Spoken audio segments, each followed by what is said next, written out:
point. First Officer Mark speaking. Currently just holding just south of Buffalo. They are clearing the active runway in Toronto, which just has a little bit of snow and ice pellets on it right now. I'll give you an update if that does change. However, right now, looking at overcast skies, Toronto, it's a little bit of low visibility there and light ice pellets, and temperature sitting at -3 degrees.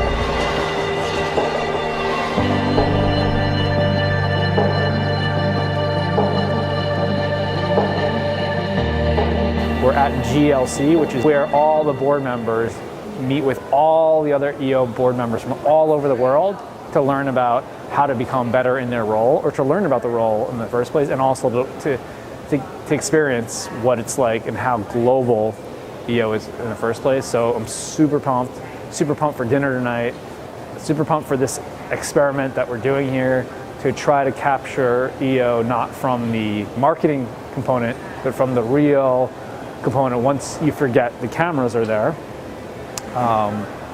And so yeah, how do I look from this angle? Okay, good.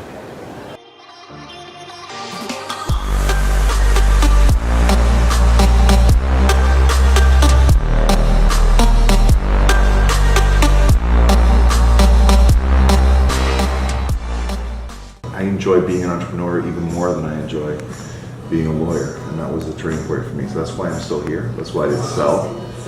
It's a great story. And I love what I do. Thank you guys. This was an amazing meal and great conversation. And I know you all feel this way.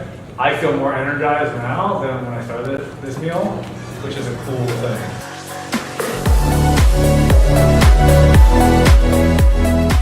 Let's just look at last night for a second. Right? Talk about building relationships. We learned something new about Beth. We learned something new about you. I learned something really interesting about you. This guy, how many marathons he's done? Like those things stick. And let's be selfish too. It's not just about relationships. When you build relationships, you're building your network and your net worth for resources that you can use for your business. Jack Canfield, these rules before they do it, and then everyone says that he has them sign something, and one of them is I'll show up on time. And like next day, like a lot of people don't show up on time, and he's like, why did, how many people knew they were gonna break that agreement when they signed it? And like half the people were raised up. And he's like, what if I said you had to do it, and like, that you couldn't be? And it's like, one guy was like, well, I don't know, what if traffic is there? I can't agree to something I can't control.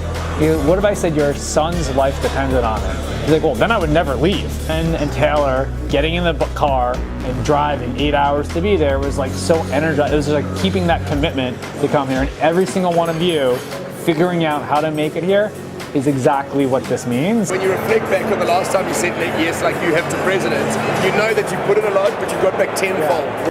Because I don't get out of my comfort zone, essentially, because we all are fighting our comfort zone. My fear was I'm going to hit 60 and have a good life, a decent life, probably some, but then just like go through that midlife crisis where you're like, when you start looking around and everybody's younger than you, in order to experience as much as possible, you got to figure out how to break through the walls that you face when you try to do that. And I'm feeling it now.